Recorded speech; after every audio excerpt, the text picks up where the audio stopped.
लक्ष्मी का वाहन उल्लूक है। लक्ष्मी जब भी आएगी उल्लू पे बैठ के आएगी। सिर्फ लक्ष्मी की साधना करने वाला उल्लू बनता है। अतः लक्ष्मी की साधना जिसने की वो अपने आप को मूर्ख बना रहा है। हमेशा नारायण सहित लक्ष्मी की साधना करनी चाहिए। जब आप नारायण सहित लक्ष्मी की साधना करते हैं तो गरुड़ पे बैठ के आते हैं। जब नारायण आते हैं तो लक्ष्मी के साथ प्रज्ञा भी जाते हैं, सरस्वती भी जाते हैं। इसलिए जीवन में याद रखना, जैसे लक्ष्मी की साधना की उसे अपनी क्या बात है, बहुत गुड़ विषय में लग दिया। आप कभी सोचिए आपकी पत्नी को श्रीमती क्यों कहा जाता है? श्री का मतलब होता है अध्यात्म में लक्ष्मी, और मति का मतलब होता है सरस्वती। कभी भी लक्ष्मी को अकेले नहीं बुलाया जाता, इसलिए आपकी पत्नी को हमेशा श्रीमती कहना। लक्ष्मी की सिर्फ लक्ष्मी की साधना आपको निरंकुश बनाती है और वो आपके पतन का कारण बनती है। अतः जब भी आप लक्ष्मी की साधना करें, साथ में सरस्वती की साधना आपकी आवश्यक है, क्योंकि वो उस लक्ष्मी को भोगी की विद्या देती है। जैसे मैंने कई बार अध्यात्म में बताया कि तीन गतियां, चौथी गति नहीं है दिमाग मारने, ये उपनिषद कहते हैं, मैं नहीं कह रहा हूं। धन की तीन गतियां। पहली गति तो देखो भोग है, जो तुमने खा लिया, जो तुमने पी लिया वो तुम्हारा हुआ। दूसरी धन की गति दान है। यक्ष का प्रश्न था युधिष्ठिर से, जब आदमी के जब कर्म जब बड़े स्वरूप धारण करके खड़े हो जाते हैं तो उसको कौन बचाता है ईश्वर के आगे? तो युधिष्ठिर बोला दान। दान अपना सीना फाड़ के खड़ा हो जाता है ईश्वर के आगे, ये मैं इसके द्वारा किया गया हूँ।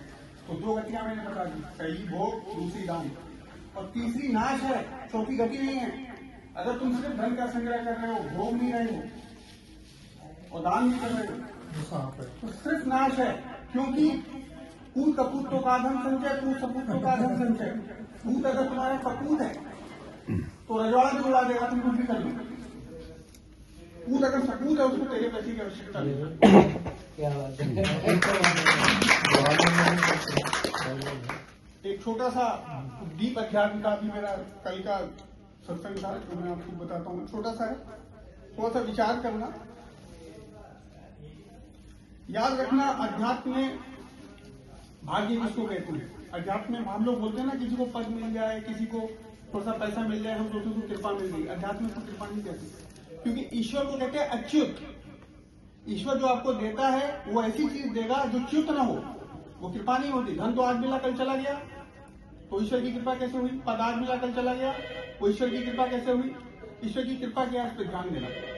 पहला बिंदु ध्यान रखना अध्यात्म का, अगर तुम भाग्यवान हो, अर्थात तुम्हारा भाग्यवान क्या है? तुम्हारा प्रारब्ध उत्तम है। अगर तुम्हारा पुराने किए हुए कर्म उत्तम है, अगर तुम भाग्यवान हो, तो इसका चिन्ह यह है कि ज्ञान तुम्हें स्वतः खोल लेगा।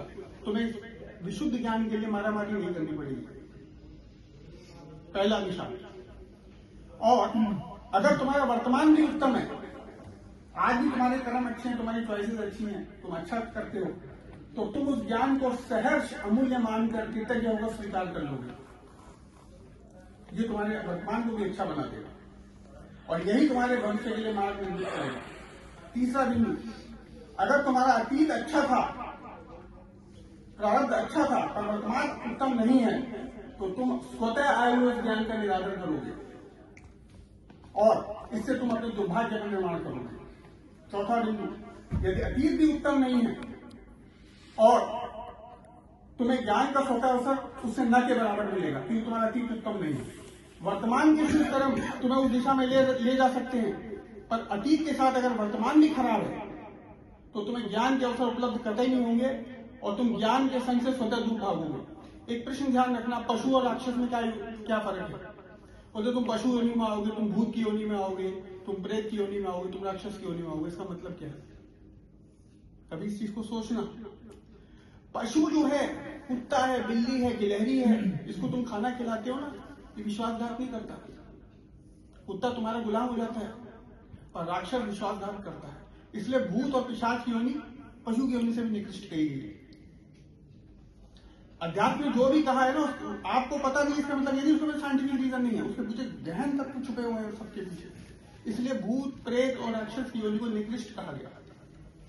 जो विश्वासघात करते हैं, जो अपने माता पिता का निरादर करते हैं, जो अपने गुरुओं का निरादर करते हैं, उनकी निश्चितता स्वतः भूत योनि बनती है, प्रेत योनि बनती है। अब मैं आपको तत्व की एक बात बताता हूं।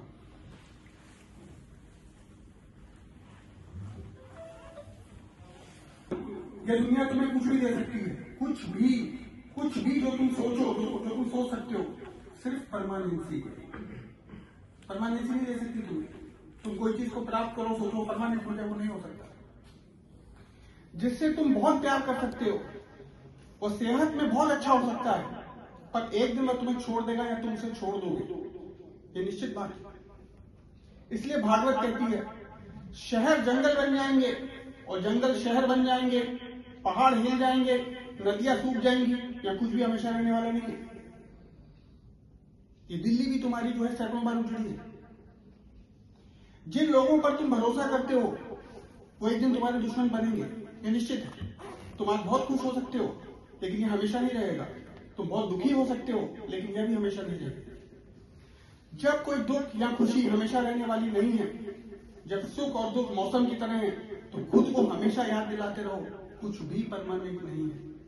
इसलिए अगर तुम्हें कुछ मिल गया है तो कूदो मत, और अगर तुमने कुछ खोया है तो रो मत, जागरूक रहो। तुम्हें कुछ भी स्थायी मिलने वाला नहीं है। तुम्हें यहां से सिर्फ केवल एक चीज मिल सकती है, वो है ज्ञान, तत्व ज्ञान। और उस ज्ञान का तुम्हारी विद्या से कोई लेना देना नहीं, पढ़ाई लिखाई से कोई लेना नहीं। कर्म भी कुछ जन्मों के बाद अपना फल लेकर खो सकते हैं। याद रखो, अब तो आत्मा जो है तुम्हारी आत्मा ट्रांसफर करती है, तुम्हारे देह के एसेट्स तुम्हारे साथ नहीं जाते हैं। तुम्हारे कर्म आत्मा पे इम्प्रिंट बनाते हैं, चिन्ह बनाते हैं।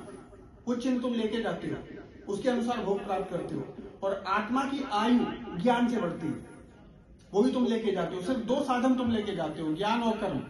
कर्म भोग देके छूट जाते हैं, चिन्ह मिट जाते हैं, और ज्ञान जब तक परिपक्व नहीं होता तब तक तुम्हें तुम्हारी संपत्ति की तरह वृद्धि होती है। इसीलिए हमेशा याद रखो कि तुम्हारी दो आयु है, एक आत्मिक आयु, एक दैहिक आयु। ठीक है, कभी तुम देखो कोई प्रौढ़ व्यक्ति है पर बच्चों की सी हरकत करता है, उसकी देह बड़ी उम्र की है पर उसकी आत्मा शिशु है। और कभी देखो कोई बच्चा बहुत सावधान है, बहुत बड़ों की तरह सोच रखता है, उसकी देह की आयु कम है पर उसकी आत्मिक आयु प्रौढ़ है। उदाहरण देता हूं, इसको एज इट इज मत समझना, उदाहरण से समझाने के लिए। मान लो तुम्हारी आत्मा की आयु 1000 साल तक हो सकती है। तुमने 80 जन्म जो है, 8 जन्म तुमने 80 आयु के काट लिए, 640 वर्ष तुम्हारी आज की डेट में आयु है। और मान लो तुम्हारे पिता ने 70 के 5 काटे, उनकी 350 आयु है। देह में तुमसे बड़े हो सकते हैं पर आत्मिक आयु तुम्हारी ज्यादा है। इसीलिए तुम कई बार देखते हो कि 5 साल का बच्चा भागवत बोल रहा है, उसको किसी ने पढ़ाया नहीं है, वो अपनी आत्मिक आयु लेके आ रहा है। तो इसीलिए हमेशा याद रखो, तुम्हारी आत्मिक आयु में वृद्धि होनी चाहिए, और आत्मिक आयु के लिए समय इंपॉर्टेंट नहीं है, ज्ञान इंपॉर्टेंट है। तुम्हारी प्रौढ़ता, तुम्हारी मुक्ति, तुम्हारी कैवल्य के लिए तुम्हारी आत्मिक आयु में वृद्धि होना बहुत आवश्यक है। अतः हमेशा ध्यान रखो, तुम यहां से क्या लेके जा रहे हो, तुम यहां से किस चीज के साथ जा रहे हो, वही तुम्हारी योनि को निर्धारित करेगा आगे।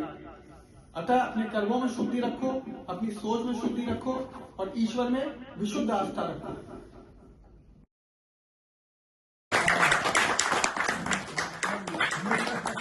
और लोग में चले गए हम लोग।